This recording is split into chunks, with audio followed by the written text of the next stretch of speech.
लगवा दी, पेनिया डोला दी चाहे एसी लगवा दी, पेनिया डोला दी चाहे एसी लगवा दी। कोका कोला जाई के बाजार से ले आदी, कोका कोला जाई के बाजार से ले आदी, पेनिया डोला दी चाहे एसी लगवा दी, पेनिया डोला दी चाहे एसी लगवा दी। ए जी मान जाई ना।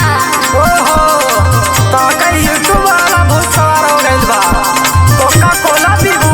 काका जी हऊ देखी राजेश के अपने मौगीला एक कोको कोला हर रोज लेके आवता रहे। काम ना काज के दुश्मन अनाज के, ऐसे में राहू ऐसे में। अच्छा जब रउआ के गर्मी लागता त लुंगी झाड़ के भाग लेवे नी घर के बहरा।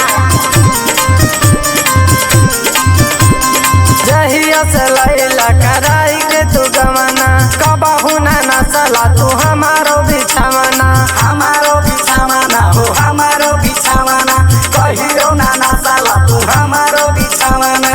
जहिया से लैला कराई के तू गमना, कबहू ना नसला तू हमारो बिछावना।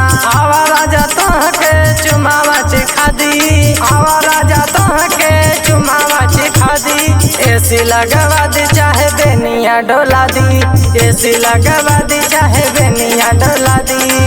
हमार बात सुन का ह? आओ जोन आर के आजाद है ना, हाँ तोर छोटका देवरवा अच्छा। वही से मनवा ले, उसे तो ढेर पटेला। ओहो लेना न देना अब आर के आजाद डरावे बेना, बड़ा चालाक बानी। अरे मजाक करे तेरे पगली। सब बुझतानी राउर कारनामा, अब हमरा के फुसलाई जनी। अब जाई बाजारे और वो हवा से एगो कूलर ले आदी ना। हे जी जाई ना। गरम जवानी भइल लगन के महीना, लाई के पियादा राजा हम के पुदीना, हम के पुदीना राजा हम के पुदीना, लाई के पियादा राजा हम के पुदीना।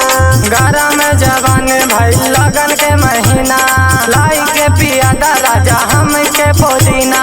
लाभ वाला राजा जी ग्लूकोज चढ़वा दी, लाभ वाला राजा जी ग्लूकोज चढ़वा दी, एसी लगवा दी चाहे बेनिया डोला दी, एसी लगवा दी चाहे बेनिया डोला दी। अच्छा ठीक है जाती।